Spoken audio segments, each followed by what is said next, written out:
1 जुलाई 2023 को अंशुल मेरे पास ट्रेनिंग करने के लिए आया था और 8 जुलाई को हमने उसके 100 मीटर का टाइम ट्रायल लिया था और उसके 100 मीटर का टाइम आया था 12.47 सेकेंड्स। और 2 महीने बाद एमपी स्टेट के अंडर 23 ट्रायल्स में अंशुल का टाइम आया था 11.60 सेकेंड्स। अब अंशुल ने अपने 100 मीटर का टाइम इतना कम कैसे किया, चलिए इस वीडियो में जानते हैं। अंशुल 1 जुलाई को आया था और 3 जुलाई से हमारा डीलोड वीक स्टार्ट हो रहा था। हमारी एकेडमी में एक डीलोड वीक रहता है जिसमें हम लोग वर्कआउट नहीं करते बल्कि हमारी परफॉर्मेंस को चेक करते हैं। तो जो ये पूरा एक हफ्ता रहता है, एक हफ्ते में हम लोग सिर्फ टेस्ट करते हैं। अलग अलग तरह के टेस्ट रहते हैं जैसे कि strength, power, speed, endurance, plyometrics, explosiveness कैसी है एथलीट की, तो बहुत सारी चीजों का हम लोग टेस्ट करते हैं। फिर वो टेस्ट करने के बाद अगले 3 हफ्तों का हम लोग वर्कआउट प्लान करते हैं। फिर उसके बाद फिर से हम लोग वही सेम टेस्ट करते हैं ताकि हमें पता चल जाए कि हम लोग इंप्रूव कर रहे हैं कि नहीं कर रहे हैं। तो अब क्योंकि अंशुल आया था और उसी टाइम पे डीलोड वीक था, हमने सीधे ही वो टेस्ट कर लिए थे। तो हमें पता चल गया था कि अंशुल का जो बेस लाइन है, मतलब उसकी जो स्टार्टिंग की परफॉर्मेंस है वो कैसी है। तो मैं आपको उसके टेस्ट के कुछ रिजल्ट्स बता देता हूँ। तो जो हमने वेट ट्रेनिंग के टेस्ट किए थे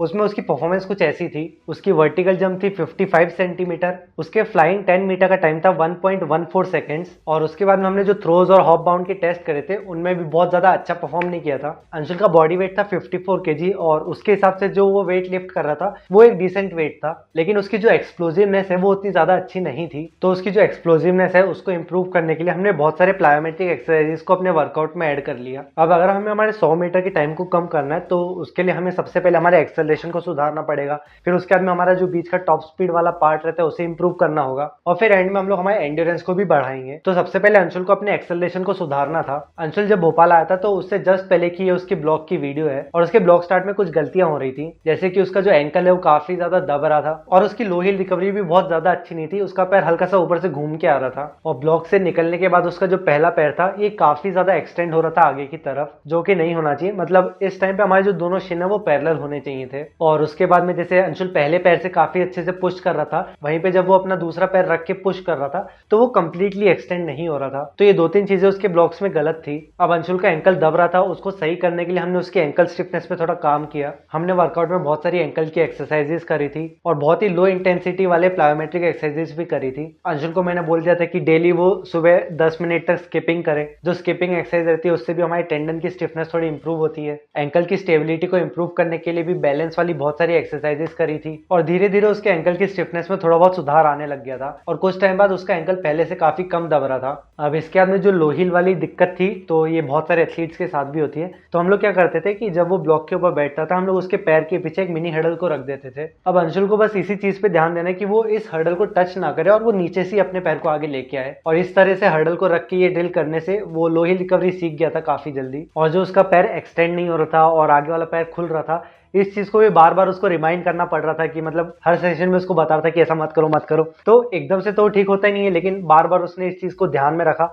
और धीरे धीरे ये चीज भी सुधरने लग गई थी। अब इसके बाद में उसकी जो टॉप स्पीड है उसमें भी पहले क्या हो रहा था, उसके घुटने काफी ज्यादा नीचे मुड़ रहे थे जो कि नहीं होना चाहिए। इसके लिए भी हमने बहुत सारी प्लायोमेट्रिक एक्सरसाइज करी थी, जैसे कि एक डेप्थ जंप होता है जिसमें हम लोग बॉक्स के ऊपर से नीचे कूदते हैं। तो यहाँ पे ऐसे अंशुल बॉक्स के ऊपर खड़ा है और उसे नीचे कूदने के लिए बोला और यहाँ पे भी उसको रिमाइंड किया था कि वो अपने घुटने को ज्यादा मुड़ने ना दे। मतलब जब हम लोग इतने ऊपर से नीचे कूद रहे हैं तो फिर हमारे जॉइंट्स पे काफी ज्यादा शॉक आएगा और नेचुरली हमारे घुटने मुड़ जाएंगे, लेकिन फिर भी हमें इस चीज का ध्यान देना है और हमें कोशिश करनी कि हमारे घुटने ना मुड़े। बाकी हमने वेट्स के साथ भी हाई नीज करे थे जिसमें हमारा फोकस था कि हम लोग हमारे घुटने को मुड़ने ना दें। जो विकेट रनिंग वाली एक्सरसाइज रहती है हमने वो भी करी ताकि वो अपने पैर को बिल्कुल सीधा रख पाए। लेकिन यहाँ पे भी हम लोग उसकी वही गलती देख रहे हैं कि ये जब अपने पैरों को आगे लेके आ रहा है तो ये काफी ज्यादा उसको खोल देता है और इसके पैर खुलने की जो ये आदत है इस पर भी हमने बहुत बार ध्यान दिया और कुछ कुछ रेपिटेशंस में जब वो इस चीज पे ज्यादा अच्छे से ध्यान दे रहा था तो वो कंट्रोल भी कर पाता था। लेकिन स्प्रिंटिंग करते टाइम बहुत सारी चीजें रहती है जो हमारी टेक्निक को अफेक्ट करती हैं और सब चीजों पे एक साथ ध्यान देना मुश्किल रहता है। तो हम लोग कई बार अलग अलग चीजों पे ध्यान देते थे, जैसे कभी हम लोग पैर को सीधा रखने पे ध्यान दे रहे हैं, कभी हम कोशिश कर रहे हैं कि हमारा घुटना कम मुड़े, कभी हम कोशिश करते थे कि हमारा जो घुटना है वो आगे की तरफ एक्सटेंड ना हो। इसके बाद उसकी एक्सप्लोसिवनेस को बढ़ाने के लिए हमने ब्लॉक्स पे भी बहुत सारी अलग अलग ड्रिल्स करी थी, जैसे कि एक ब्लॉक से ब्रॉड जंप करना और इसी पोजीशन से बॉल को आगे की तरफ स्पीड में थ्रो करना। और साथ में हम लोग अच्छे से वेट ट्रेनिंग भी करते थे और हर महीने उसकी जो स्ट्रेंथ है, पावर पावर है वो भी बढ़ते जा रही थी। जो अंशुल का फ्लाइंग 10 वाला टाइम है वो कम होकर 1.04 तक आ चुका था। अंशुल की एंड्योरेंस को भी बढ़ाना था, लेकिन अगस्त और सितंबर के टाइम पे काफी ज्यादा बारिश हो रही थी, तो हम लोग जो लॉन्ग रेपिटेशन रहती है, मतलब 150-200 वाली रेपिटेशन रहती है, वो उतने अच्छे से नहीं कर पाए थे, जिसकी वजह से ये एक जो चीज है ये थोड़ी सी रह गई थी ट्रेनिंग में। पहला जो डीलोड था उसमें उसका टाइम आया था 12.47 सेकेंड्स। अंशुल का जो दूसरा डीलोड था वो 31 जुलाई से 6 अगस्त तक चला था, और उसमें उसके 100 मीटर का टाइम कम होकर 12.32 सेकंड आ चुका था। तीसरा जो डीलोड था वो 28 अगस्त से लेके 3 सितंबर तक था, जिसमें अंशुल का टाइम आया था 12.12 सेकंड्स, और 3 सितंबर के बाद 1-2 हफ्ते में उसका जो स्टेट का ट्रायल था वो होने वाला था, जिसके लिए हमने स्पीड वर्कआउट स्टार्ट कर दिया था। और आई थिंक 23 सितंबर को था उसका स्टेट का ट्रायल, और उस दिन उसके 100 मीटर का टाइम आया था 11.60 सेकंड्स। ये जो भी हम लोग टाइमिंग लेते थे ये हम लोग इलेक्ट्रॉनिक टाइमिंग ही लेते थे। जैसे मोबाइल में एक ऐप है सेकंड्स काउंट, आप भी इस ऐप को डाउनलोड कर सकते हो, और इसमें हम लोग वीडियो रिकॉर्ड कर सकते हैं, और नीचे जो स्लाइडर रहता है उससे हम लोग एकदम एक्यूरेट टाइम को पता कर सकते हैं। और अंशुल का जो टाइम है वो इतना कम सिर्फ वो वर्कआउट की वजह से नहीं हो पाया, उसका इतना इंप्रूवमेंट नहीं होता अगर वो डेडिकेटेड नहीं होता। मतलब यूजुअली जब भी मैं ग्राउंड पे जाता था तो वो मुझसे पहले आ चुका होता था, उसने बिल्कुल भी सेशंस को मिस नहीं किया, वो अपनी रिकवरी और डाइट पे भी अच्छे से ध्यान दे रहा था। और सबसे अच्छी चीज तो ये है कि उसे कोई भी इंजरी नहीं हुई बीच में। यूजुअली क्या होता है, जो नए एथलीट्स रहते हैं अगर वो ज्यादा वॉल्यूम का वर्कआउट करते हैं तो उन्हें बहुत सारी इंजरीज होने लगती हैं। मतलब कभी हैमस्ट्रिंग में पेन है, कभी बैक में पेन है, तो इसे बहुत सारी जगह पे पेन होता है। लेकिन अंशुल के साथ ये चीज अच्छी थी कि वो ज्यादा वर्कआउट को झेल पा रहा था, मतलब जितना भी वर्कआउट हम लोग करते थे वो उसे अच्छे से रिकवर कर लेता था। वैसे अंशुल का टाइम और भी अच्छा आ सकता था, लेकिन जो स्टेट था वो उसका पहला स्टेट था, तो ऐसे में वो थोड़ा बहुत नर्वस हो चुका था। और हमने वैसे टेक्निक पे बहुत ज्यादा फोकस किया था, लेकिन जब वो कॉम्पिटिशन खेलने गया तो नर्वसनेस की वजह से